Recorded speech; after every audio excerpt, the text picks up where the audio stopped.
Menggeruduk SMAN 1 Jati 7 Majalengka, Jawa Barat. Penggerudukan terjadi setelah sejumlah warganya tidak diterima sebagai siswa baru. Sini, tapi sama aja dengan donasi. Berarti Bapak yang menentukan berapa kilo itu. Semua donasi ada yang Kalau domisili Pak itu gitu. Sejumlah kepala desa di Kecamatan Jati 7 terlihat emosi setelah menyampaikan alasan kenapa warganya tidak diterima SMA Negeri 1 Jati 7 pada tahap awal kepada pihak sekolah setempat. Sebanyak 15 kepala desa menggeruduk SMA Negeri 1 Jati 7 setelah warganya tak terima di SMA setempat dan pihak sekolah memprioritaskan siswa baru di luar Jati 7. Tuntutannya ingin seadil-adilnya lah. Artinya ada istilah di sana bumi dipijak, di situ langit dijunjung. Artinya SMA 1 Jati 7 itu adalah kepunyaan warga Jati 7. Jadi kami kan tahu silsilah dari awalnya itu bagaimana awalnya nginep di SMP, SMA nginep di SD sekian tahun, terus bisa membangun, ditarik supaya yang daftar. Sekarang kami sudah pada tua kan tahu persis perjalanan SMA ini. Nah sekarang udah besar, udah gede, ternyata melupakan terhadap apa itu kacang lupakan kulitnya gitu. Jadi ingin ada kebijaksanaan yang lebih hebat. Kepala SMA Negeri 1 Jati 7, Enjen, menjelaskan pihaknya akan berkoordinasi dengan pimpinan perihal adanya tuntutan kepala desa. Karena kami melaksanakan kegiatan SPMB sesuai dengan aturan yang berlaku, sesuai dengan Juknis, sesuai dengan Permen. Karena kami di sini hanya sebagai pelaksana kebijakan dan pelaksana aturan, bukan sebagai pembuat aturan. Kepala desa akan melakukan aksi unjuk rasa jika tuntutannya tidak diakomodir pihak sekolah. Dari Majalengka, Jawa Barat, Muhammad Zaini Johadi, iNews melaporkan. 4 oknum anggota bonek, 1 diantaranya masih di bawah umur, mengeroyok warga hingga babak belur di Surabaya, Jawa Timur. Pelaku juga merusak mobil korban. Sejumlah oknum anggota bonek mengeroyok warga di Jalan Basuki Rahmat, Surabaya. Aksi arogan ini terjadi saat konvoi usai perayaan HUT Persebaya ke-98 di Gelora 10 November. Mereka tak terima saat ada sebuah mobil yang melintas mepet dengan rombongan pelaku. Para pelaku oknum bonek berteriak, tabrak lari, lalu menganiaya korban beramai-ramai. 4 orang pelaku akhirnya ditangkap polisi, 1 diantaranya masih di bawah umur. Polisi juga menyita barang bukti berupa rekaman video, baju yang dikenakan pelaku, serta ponsel. Para pelaku kini terancam hukuman hingga 5 tahun penjara. Dari Surabaya, Nur Syafi'i, iNews melaporkan. Pemirsa, 3 kurir narkoba ditangkap saat membawa 10 kg sabu di Asahan, Sumatera Utara. Para pelaku sempat membuang barang bukti ke parit saat dikejar oleh polisi.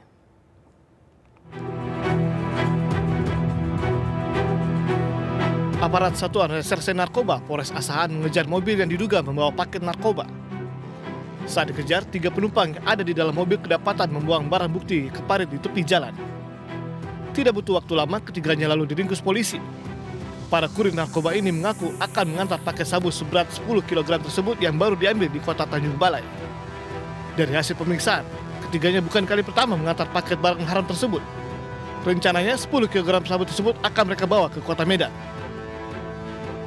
Kita dapat memberhentikan pada saat mereka melintasi rel kereta api yang ada di kota Kisaran. Pada saat kita lakukan penggeledahan, di dalamnya kita temukan 3 orang tersangka beserta 10 kg sabu yang ada di mobil tersebut dalam bungkusan karung goni.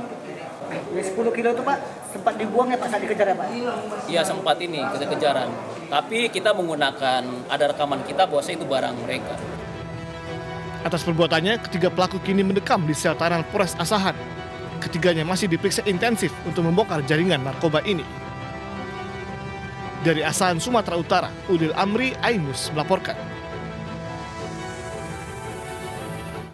Badan Narkotika Nasional Republik Indonesia mengungkap 285 tersangka kasus narkotika yang ditangkap selama operasi April hingga Juni 2025. 10% diantaranya adalah ibu rumah tangga. Para tersangka perempuan diduga diperdaya oleh jaringan sindikat narkoba untuk menjadi kurir lintas daerah. Beberapa di antaranya bahkan menyelundupkan narkoba di bagian organ intim. Sepanjang operasi gabungan antara BNN dan Bea Cukai pada April hingga Juni 2025, total ada 172 kasus diungkap yang terdiri dari 4 jaringan domestik dan 3 jaringan internasional yang beroperasi di Malaysia dan Indonesia. Total barang bukti yang disita mencapai 683,8 kg, terdiri dari sabu, ganja, ekstasi hingga amfetamin dengan nilai aset hasil tindak pidana pencucian uang ditaksir mencapai 26,1 miliar rupiah.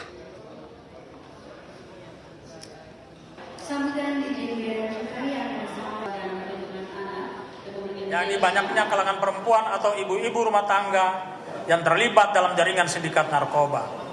Kalangan perempuan yang tertangkap saat ini diperdaya oleh jaringan sindikat narkoba untuk menjadi kurir narkoba antar pulau dan antar provinsi. Dari temuan modus operandi yang digunakan, para tersangka perempuan ini menggunakan cara di luar kelaziman, yaitu menyembunyikan narkoba di bagian organ intim mereka.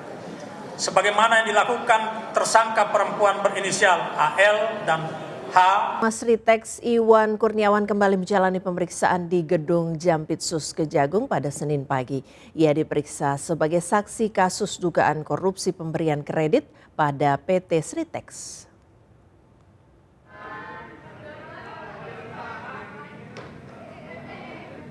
Untuk keempat kalinya, Direktur Utama Sritex Iwan Kurniawan diperiksa oleh penyidik Kejaksaan Agung. Iwan tiba di Gedung Jampitsus pada pukul 9 Senin pagi, didampingi oleh kuasa hukumnya. Tidak ada komentar dari Iwan saat tiba di Gedung Kejagung.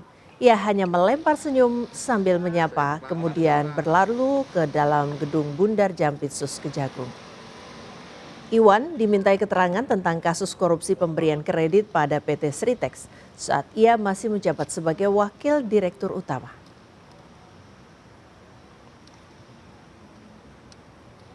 Berapa pertanyaan sih Pak? Ini kan pemeriksaan yang keempat ya Pak? Hari ini agak lebih panjang, sekitar 24-25 pertanyaan. Ya, terkait gitu. apa Pak mungkin? Masih soal masih tetap tentang operasional perusahaan. Dan ini ya bagaimana memanage perusahaan setelah saya menjadi dirut. Pemirsa, Menteri Pendidikan Kebudayaan Riset dan Teknologi periode 2019-2024 Nadiem Makarim telah menjalani pemeriksaan di Kejaksaan Agung. Nadiem diperiksa sekitar 12 jam. Nadiem selesai diperiksa sebagai saksi di Kejaksaan Agung pada Senin sekitar pukul 9 malam waktu Indonesia Barat. Ex-Mendikbudristek ini menyampaikan terima kasih kepada penegak hukum yang menghormati asas praduga tidak bersalah. Nadiem menyatakan sebagai warga negara akan kooperatif mengikuti proses hukum. Namun Nadiem tidak menjelaskan secara rinci materi pemeriksaan dalam dugaan korupsi laptop saat menjabat sebagai Mendikbudristek.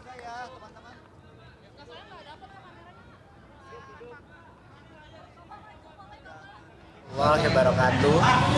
Saya ingin mengucapkan selamat sore dan malam, sekarang sudah malam, sama rekan-rekan media untuk sudah menunggu lama. Saya baru saja menyelesaikan tugas dan tanggung jawab saya sebagai warga negara Indonesia yang patuh kepada proses hukum. Saya hadir hari ini di Kejaksaan Agung sebagai warga negara yang percaya bahwa penegakan hukum yang adil dan transparan adalah pilar penting bagi demokrasi dan pemerintahan yang bersih. Dalam kapasitas saya sebagai saksi, saya menyampaikan terima kasih dan apresiasi setinggi-tingginya kepada segenap jajaran aparat dari Kejaksaan yang telah menjalankan proses hukum ini dengan baik, mengedepankan azas keadilan, transparansi, dan juga asas praduga tak bersalah. Saya akan terus bersikap kooperatif untuk membantu menjernihkan persoalan ini demi menjaga kepercayaan masyarakat terhadap transformasi pendidikan. Kita sudah sama-sama melihat yang bersangkutan dipanggil dan diperiksa oleh penyidik pada hari ini, dan yang bersangkutan hadir tepat pukul 9 dan selesai diperiksa pada pukul 21 WIB.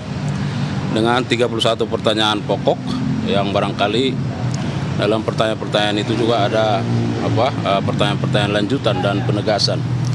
Kemudian terkait dengan substansinya bahwa seperti yang sudah kami sampaikan beberapa waktu yang lalu, posisi yang bersangkutan pada waktu itu adalah sebagai menteri. Oleh karenanya, bagaimana pengetahuan yang bersangkutan dalam kapasitasnya sebagai menteri terkait dengan penggunaan